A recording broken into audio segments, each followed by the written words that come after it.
The missing piece has returned to the New York Mets as Pete Alonso has re-signed. Is this the last move for the Mets this offseason? We'll talk about it on today's show.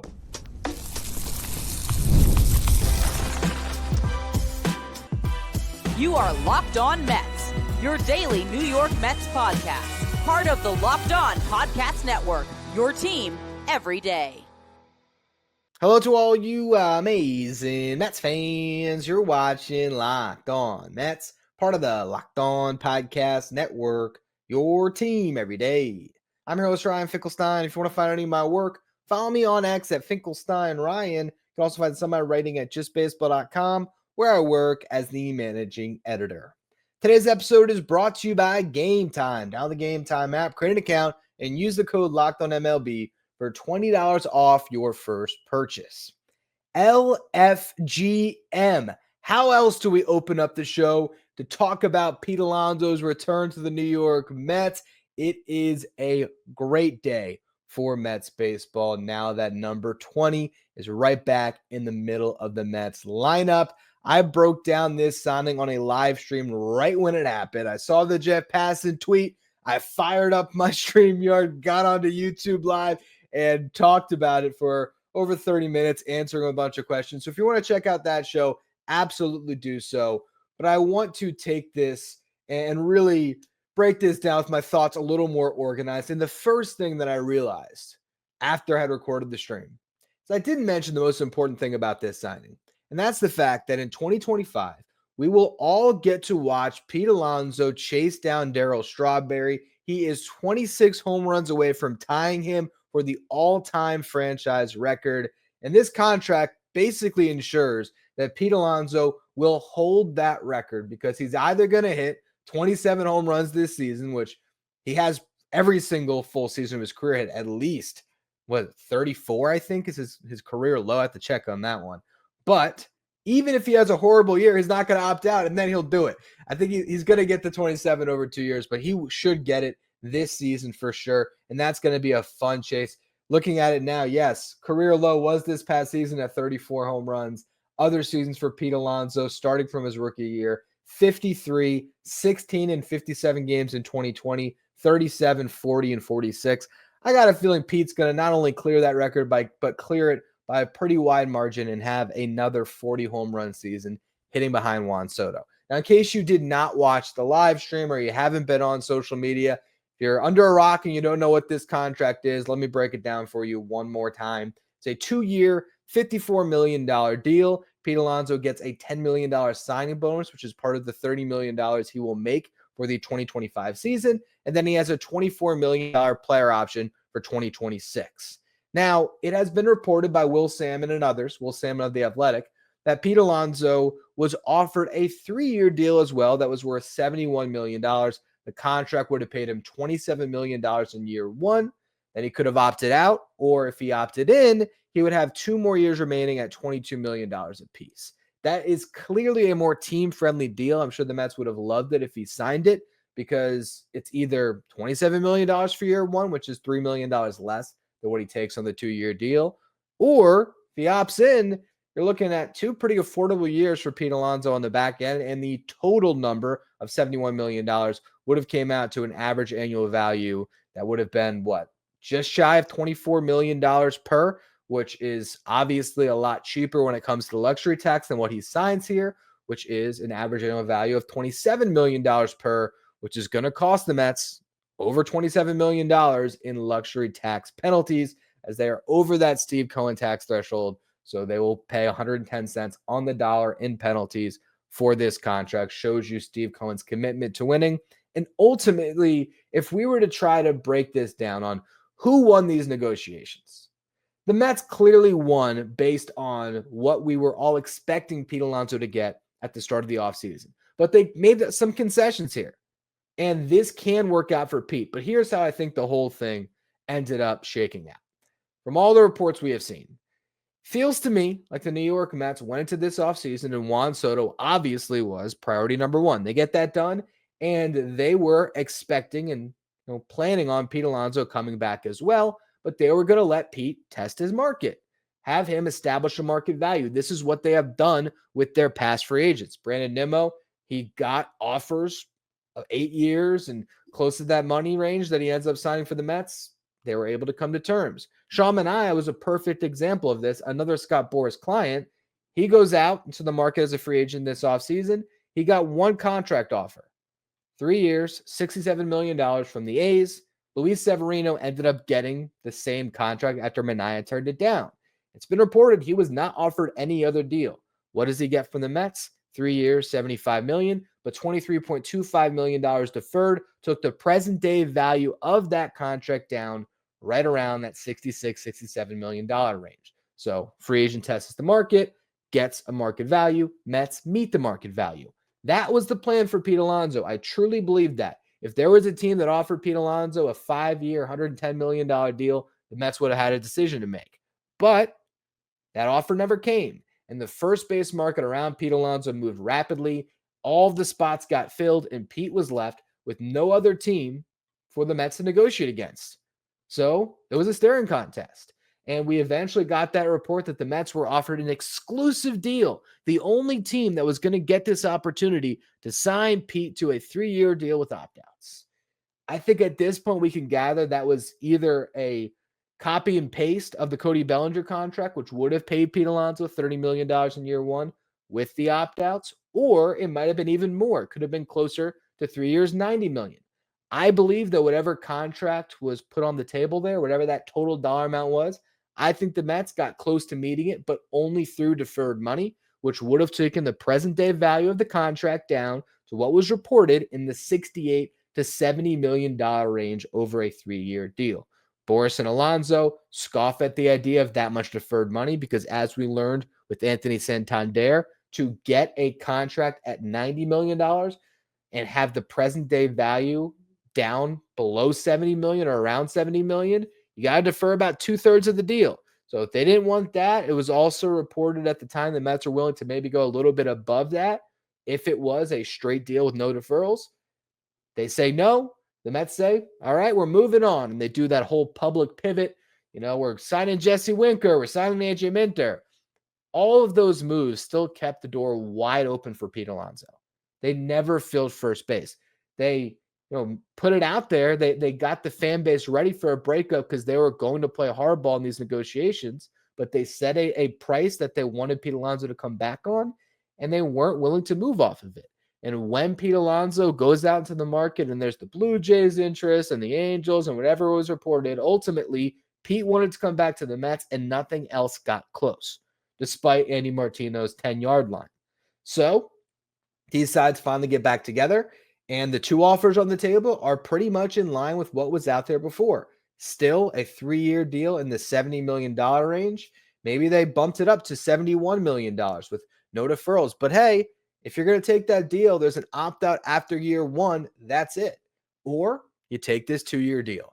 And so when this all ends up getting finalized and the dust settles, the New York Mets get Pete Alonso on a 2-year deal. And if you would have said that after the NLCS, that the Mets would get Pete back on a 2-year deal worth $54 million, nobody would have believed you.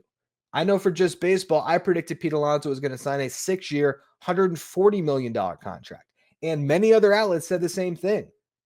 There were some people that thought Pete Alonso would get north of 150, but it never happened.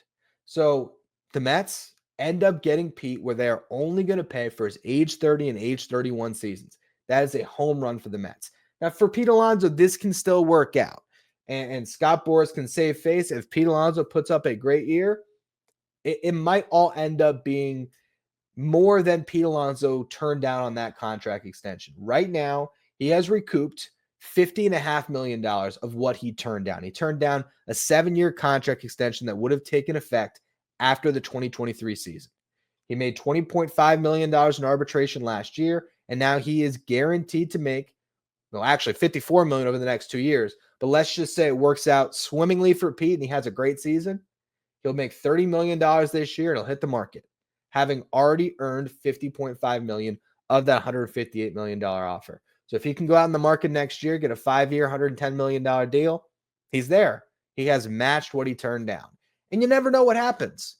You never know what that first base market will look like for Pete Alonso next year. You could say it's crowded, but that doesn't always mean that Pete Alonso is going to get the short end of the stick. Maybe a crowded market is one of those situations where with the rising tides, lift all ships.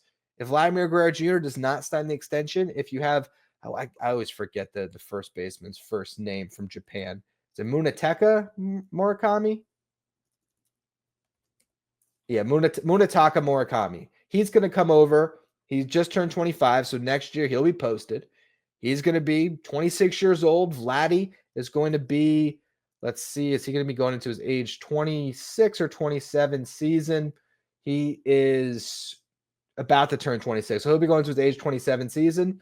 Those two guys might get long-term deals, and Pete Alonso might get a better offer from teams knowing that, we can get Pete for half the amount of years and half the amount of money, and maybe he gets that. Next offseason, if Vladdy's out of Toronto, maybe the Blue Jays are a real thing on a longer-term deal. You also have the Phillies. Kyle Schwarber will be a free agent. Maybe they want Pete to be the DH. You never know. This can work out really well for Pete if he has a good season. He also won't have the qualifying offer attached. But ultimately, this was a win-win because Alonso comes back, gets to that home run record that I'm sure he really covets, gets $30 million this year. That's not nothing. Has the security of a $24 million contract available to him in 2026. And we'll see what he does with all this. The Mets, they now get a whole year with Pete Alonso for sure, and that will allow them time to see what else they have, to see if Mark Vientos is viable at third base long-term, to see if Brett Baty can make something of himself on a big league roster, because at some point this year, he will get a shot, whether it's at second, third, first DH. Injuries are going to happen, and Baty will get some opportunities. Mauricio, same thing. And you'll have Acuna as well. You'll get another year of Ryan Clifford's development. We'll see. A year from now, the Mets will know more, and they'll have a better understanding of if it makes sense to re-up with Pete for a longer-term deal, or if they wave goodbye and say thank you for the memories in 2025. This is a really good outcome for the New York Mets, and now it pretty much completes what I think we can look at full circle here, a fantastic offseason by David Stearns in this front office. I want to really break that down, where this team started after the NLCS and where they're at now, because now we can really understand that this was a incredible couple months where the Mets got much better and they have geared up to really vie for a World Series in 2025. I'm going to talk about that in just a minute. First, though, quick word from our sponsors.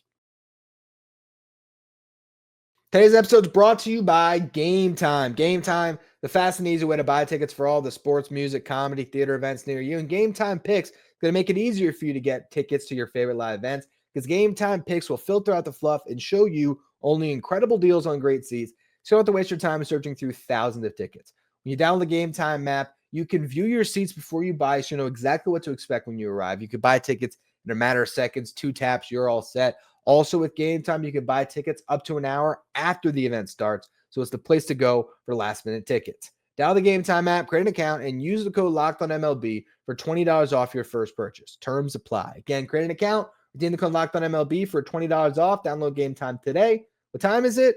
It's game time. Stay up to date with all the latest in the world of sports when you check out Locked On Sports Today, streaming 24/7 on YouTube. If you're watching on YouTube, do me a favor and hit that subscribe button. Our next goal is to get to 13,000 subscribers. Appreciate all of you who continue to subscribe. So going into this offseason, the Mets roster needed a lot of work. They had a ton of free agents. Pete Alonso, JD Martinez, Harrison Bader, Jose Iglesias, Jesse Winker, Sean Manaea, Luis Severino, Jose Quintana, Ryan Stanek, Phil Maton. It was a long, long list. If you look at what their roster was before a single move was made, starting rotation was Kodai Senga, David Peterson, Tyler McGill, and Paul Blackburn. The bullpen, Edwin Diaz, Daniel Nunez, Reed Garrett, Jose Budo, and other names, Danny Young, Sean Reed Foley, but you can follow my logic here. The infield, Lindor, McNeil, Vientos, Baty, which was actually the infield 24 hours ago. The outfield, Brandon Nimmo, Tyrone Taylor, and Starling Marte. Now you look at what the Mets have done. They've added 4 viable starting pitchers this offseason. They bring back Sean Manaea. They add Frankie Montas and Clay Holmes. And Griffin Canning, while he didn't have a good year last year, he did throw 170 innings. He is a pitcher that's had some success before last year where he hasn't pitched to an ERA as high. I think his ERA is over 5 last year. He's not a bad depth piece for that rotation. If you look at where they're at, their rotation right now has 9 viable starting pitchers on it. And that's not even including the prospects. So they have definitely built out their depth, and bringing back Sean Manaea gives them an anchor.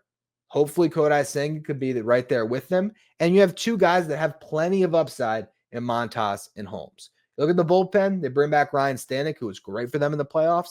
And they get, I would say, outside of David Robertson, but we never got to see that fully realized, the best setup man that Edwin Diaz has ever had with AJ Minter. So those are 2 really nice additions. You talk about the lineup, you bring back Jesse Winker to platoon with Starling Marte. I would say that those guys should get you very close to the production they got out of their DH spot with JD Martinez last year, if not better. You now re-sign Pete Alonso to complete an infield that was awesome last year, especially from June on once you had Vientos in the fold. You trade for Jose Siri to replace Harrison Bader, who, by the way, just signed with the Minnesota Twins. And, by the way, you sign Juan freaking Soto. So, yeah, the Mets are better, and by a wide margin than where they were after the NLCS, because their rotation has as much ability as it did last year. Yes, Severino and Quintana are big losses, but a healthy Kodai Senga and one of Montas or Holmes, having a really nice year will totally shore up what you're losing. Your bullpen, I think, is better because you have another year with Daniel Nunez improving, Reed Garrett going into his second full season in the bullpen, Jose Budo. And AJ Minter, like I already mentioned, is a really big deal. Also, a full year of Ryan Stanek. The lineup, we're going to talk about that more in the next segment. But to have Juan Soto enter the fold here, we still haven't even fully grasped what that means. And I think Pete Alonso and this contract negotiation has really drawn our focus away from what matters from this offseason. It was, all right, we got Juan Soto, and there was all the lead up of, will they get Juan Soto? Won't they get Juan Soto? They got him. And it was exciting for about 48 hours. And we saw the press conferences. All right, what's next? Are they going to bring back Manaea? Boom, they did that. Awesome. Okay, the rotation's in pretty good shape. What about Pete? And we've been in What About Pete for 2 months now. Well, now Pete's back. And you can worry about 2026 and beyond later. I'm done talking about Pete Alonso's future. I'm excited to talk about Pete Alonso's present, bang behind Juan Soto, who has never finished the season with an on-base percentage below 400, who just is coming off a year where he hit 41 home runs, who is as good in the playoffs as he is in the regular season and won a World Series at 20 years old.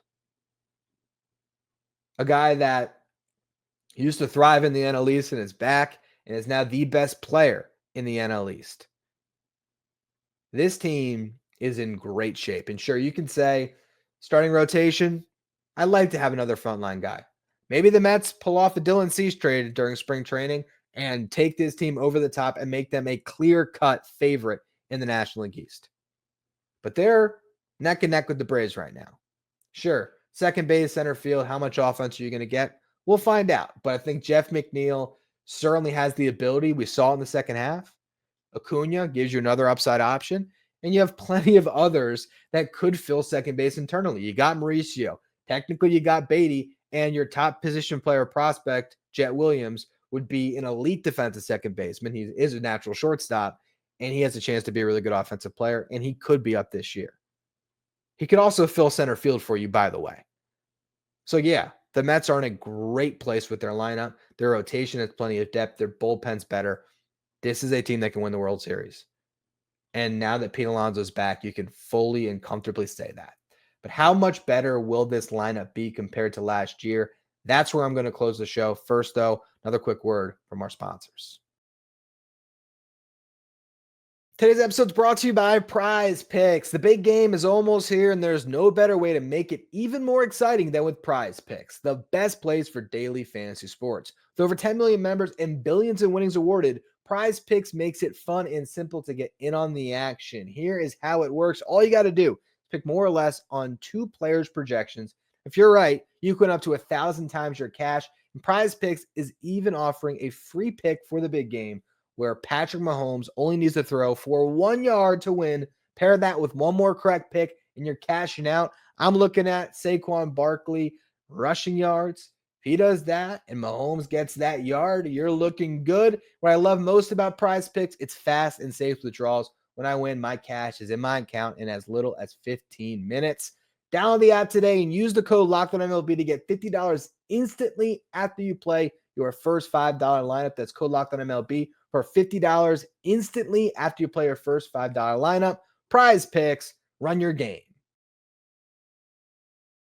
If you're an everyday listener to the show, make sure to become a Locked On Mets insider. This is our texting service where you get updates from me anytime news breaks on the Mets. You can ask me questions anytime. You can also take part in our Locked On Mets signed photo giveaways. If you want to be a Locked On Mets insider, find the link in the episode description. Go to subtext.com/LockedOnMets. Last year, the New York Mets lineup was 9th among all teams in baseball in OPS, 6th in home runs, 7th in runs scored. And if you talk about WAR, according to Fangraphs, so wins above replacement, the Mets lineup was 9th. So they were a top 10 offense across the board. But if we look at what they did from June on, when they took off like a rocket ship, they were 4th in runs scored, 4th in WAR, 4th in OPS. Now you look at Juan Soto's numbers. He hit 288, 419 on base, 569 slug, 41 home runs, 108 RBIs, an 8-win season. Compare that to the guy that's not going to be in the lineup, and that's JD Martinez, because Marte was part of the Mets last year. He's going to be the new DH, but you're effectively replacing JD Martinez from last year's team. JD Martinez had 16 home runs and was a 0.6 WAR player. He had 69 RBIs. So you are adding about 50 RBIs, 7.5 wins, 25 homers. Plug all those numbers in, and the Mets become top 5 in every category. And if you look at them from June on, it's the best team in baseball. That's what you've done this offseason. You bring back Jesse Winker, who was a really nice fit in your clubhouse, who's going to give you a great at-bat from the left side. I think the combination of Jesse Winker versus right-handed pitching and Starling Marte, who rakes against lefties, it's a pretty good DH platoon that can account for what JD Martinez did when he was at his best, and he fell off. Now you talk about right field production. You go from Marte and Tyrone Taylor and all those guys you cycled through right last year, and you bring in a guy that can win an MVP. Top 3 hitter in baseball, Juan Soto. You replace Harrison Bader with Jose Siri. You're going to get good defense, or great defense, I should say, and a younger defensive center fielder. I think a more electric defensive center fielder. While Bader was great, Siri is going to make some plays that really just pop because he plays the game with so much energy, and it's going to be a lot of fun to watch him. He's going to become a fan favorite. I really believe he will. And he's got crazy power, and he strikes out a ton. But he's a guy that's going to be able to have some monster games for you. You still have Tyrone Taylor and Brandon Nimmo's in left field. That's such a good outfield. And then that infield that took off last year in June is right back. I talk about this on the live stream, and I've talked about it many times before. You look at the combination of first base, third base power, and there's only one other team in Major League Baseball that can amount to what the Mets have right now. And that's the Braves with Austin Riley and Matt Olson. Those are 2 guys that can combine for 40. The Mets have 2 guys that can combine for 40. And I don't even know where else you'd find that. I really don't. Last year, the Guardians did that, but Josh Naylor's not there anymore. Now, they have Carlos Santana, but unless Santana hits 25 and Jose Ramirez hits 45, I don't think they're going to get there. That's not even, geez, I did the math wrong. That's 70. So that's not even close to 80. It ain't happening, bottom line.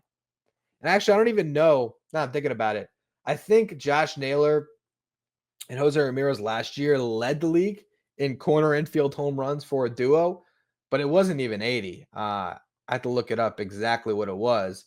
But I know J-Ram came 1 home run short of 40 because he narrowly missed the 40-40 club. And Naylor, I think he was in the 30s. So Naylor had 31. So yeah, they had 70, and that was the best in baseball last year. The Mets have an opportunity here to have 80 home runs between those 2 guys, because Mark Vientos, if you look at his home run pace, if you combine the regular season and the postseason, his home run pace was about 42 homers, and we know Pete can do that. Am I expecting them to get to 80? Not necessarily. I think 75 is probably a safer bet. but it's an insane amount of power that you have from those two spots. And you look at the lineup now, there's a couple different ways you can do it. I think I've already changed my mind because on the live stream after the signing, I said I'd go Lindor, Soto, Alonso, Vientos. I think I'd probably break up Alonso and Vientos and put Nimmo in the cleanup spot. Not a place that you would typically put Brandon Nimmo, but last year he was outstanding with runners in scoring position, and it gives you a lefty to break those two guys up. So you go Lindor, Soto, Alonso, Nimmo, Vientos, 1-5. That's pretty awesome. And you can keep the left-right thing going with Jesse Winker when you have a righty on the mound. Francisco Alvarez can bat behind him. Jeff McNeil batting 8th. Jose Siri batting 9th. It's a really good lineup.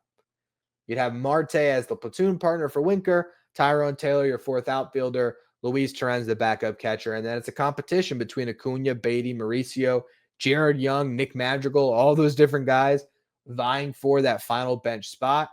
I think Acuna is the best fit for it because I think he's going to give you a speed component that none of the other guys do.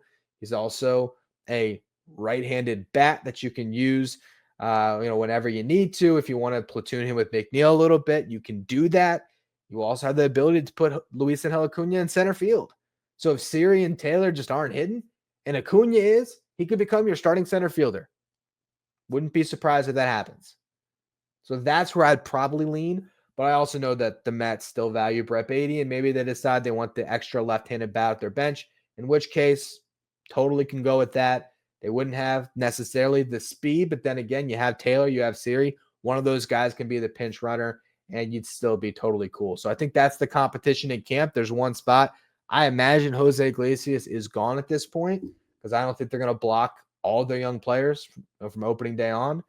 And Nick Madrigal gave them that extra depth that they can put in Syracuse. Does this give the Mets the best lineup in the National League East? We're going to be talking about that stuff at length over the coming days and weeks here. But here's what I'll say. The Braves cannot be discounted. And when Acuna comes back, they can roll out Acuna, Profar, Riley, Olsen, Ozuna as a 1-5. That's as good as the Mets 1-5. I think the Mets have an edge with Soto and Lindor being the best two players of that grouping, in my opinion. But if Austin Riley bounces back, if Matt Olson is closer to the guy we saw in 2023, if Ozuna does it again and Acuna is even 80% of himself and Profar does what he did last year, I mean, there is a world that Braves top 5 can be better. And then you look at the bottom 4 in each of these lineups. Ozzie Albies is better than anyone else the Mets have. Now, does the Winker Marte platoon have upside? Sure. Can Jeff McNeil turn it on the way he did in the second half? Maybe. But I don't know if he'll do that for a full season. And is there a world that Francisco Alvarez can completely outperform Sean Murphy offensively? There's a chance. He still has to do it. That Braves bottom 4 of Albies, Murphy, and including Michael Harris, it's really good. And then they have Orlando Arcia as their one gaping hole, but the Mets have Jose Siri or Tyrone Taylor. You look at the Braves, and I would probably, if I'm being unbiased, lean towards their starting 9. I think it's probably just a smidge better. It's just a little bit deeper. But they are running back a lot of question marks with the seasons that a lot of those guys had last year and the injury of Acuna. If Acuna is not Acuna, then the Mets are going to be clearly better because they have Juan Soto. And we still don't know what that's going to look like. And I think that's the exciting thing that we've, again, been ignoring because of the Pete Alonso conversation. Juan Soto's a Met. Okay. And Pete Alonso is too. So this is a great day for the Mets. It really is. It completes your team. There was a missing piece. And the missing piece is there. Now, could the Mets get better still? Absolutely. I would not rule them out for getting in the mix on Dylan Cease. I think if Dylan Cease is staying on the trade block and the Padres really decide that they have to move him to fill other holes on their roster, the Mets can be the team that fills a lot of those holes. The Mets can offer them, whether it's Beatty, Acuna, if they really had interest in a Jeff McNeil or Starling Marte with the contracts eaten, the Mets could go that route, but they can give them a couple of pieces to help their lineup. The Mets have the depth of starting pitching to give them an arm that can fill in a Tyler McGill potentially or a Jose Budo. There is a world where you can get to a conclusion on a Dylan Cease trade that would take the Mets and make them the absolute clear-cut favorite going into the season. But we also know David Stearns does not necessarily operate that way. He looks at the roster as a fluid, living, breathing thing, right, that changes and evolves over time. And we saw that last year. The Mets made a bunch of changes in the middle of the season that turned things around. Lindor playing like an MVP and holding his team accountable and being a leader was the biggest thing. But having Iglesias in the fold, giving Vientos the key to third base, picking up Luis Torrens, all of those things helped. And even one of the other things, they went from a 6-man rotation to a 5-man. They demoted Christian Scott and they plugged in David Peterson and they rolled. And that was another huge thing. So the Mets are never done. They're always going to be looking for improvements. They're always going to be looking for ways to make adjustments to get a better team. And they don't have to get Dylan Cease now because if the Padres fall off, he's going to be available at the deadline too. And there'll be other pitchers available at the deadline. And the Mets will know at that point, is Montas legit again?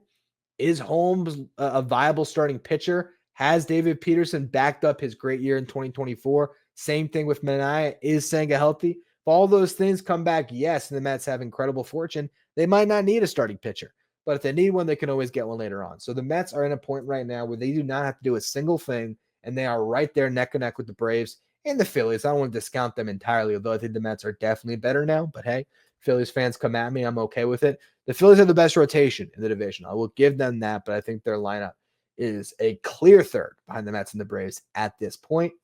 Bottom line, the Mets are sitting pretty and camp opens up less than a week. It's going to be a really exciting time here. Baseball is going to be played soon.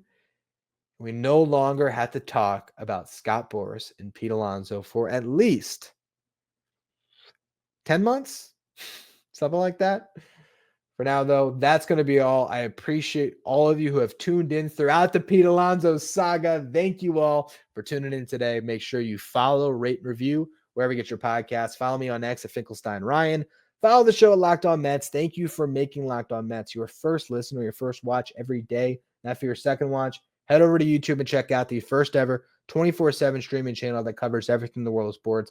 We're talking about Locked On Sports today with our local hosts from each team and our league-wide hosts from each league. Find Locked On Sports Today streaming 24/7 on YouTube.